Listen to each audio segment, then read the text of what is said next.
Welcome to the Warframe Weapon Encyclopedia, where today we're checking out the Atterax. You can get the blueprint for the Atterax from the market, and it's definitely on the cheaper side of things, with only the argon crystals being a little bit more difficult, so you're gonna have to hop into the void to get those. The Atterax is a Mastery Rank 5 whip that has really good crit stats, decent status stats, and it does almost exclusively slash damage. It only has a tiny bit of impact and puncture on the side, and as such it is a perfect candidate for a hybrid setup where you focus on viral, slash, and crit. Now, one thing you can do here if you want a ludicrous range is take out Weeping Wounds, which is gonna hurt your status scaling, but it's gonna give you a lot more range. This setup, once fully ramped up, especially if you're running Weeping Wounds to scale your status even higher, is incredibly strong because you're gonna proc a ton of status, which is gonna be almost exclusively viral and slash, and those slash procs are gonna do a ton of damage because they're mostly left behind by orange and red crits with a really high crit multiplier. But even though this setup is very strong, I don't actually think it is the best way to build the weapon, because this is one of the very few weapons where you can still run a meme strike build. Now, if you're a new player, this might seem pretty odd, but trust me, this used to be the strongest setup in the game for a while, and even though it has been nerfed, it's still really good on a very few weapons, and the Atterax is one of them. Now, what this is a slide attack build. This is why we're using Maiming Strike, because it increases the crit chance on slide attacks. And the idea behind it is to just get gross slash procs via slide attacks, which also have pretty good upfront damage. Now, while the setup isn't as grossly overpowered as it once was, where you would basically delete everything you would touch and it was the best thing in the game by far,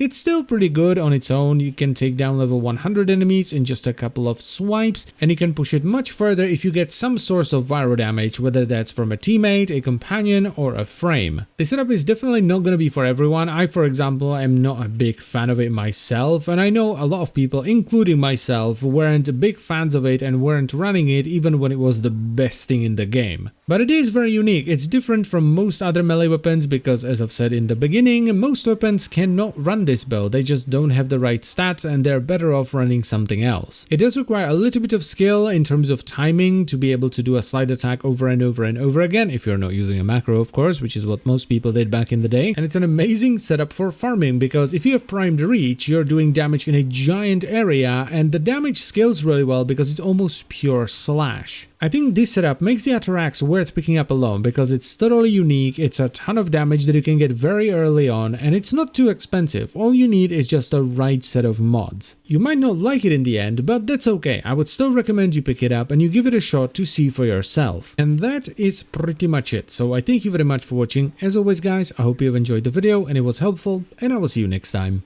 Bye bye.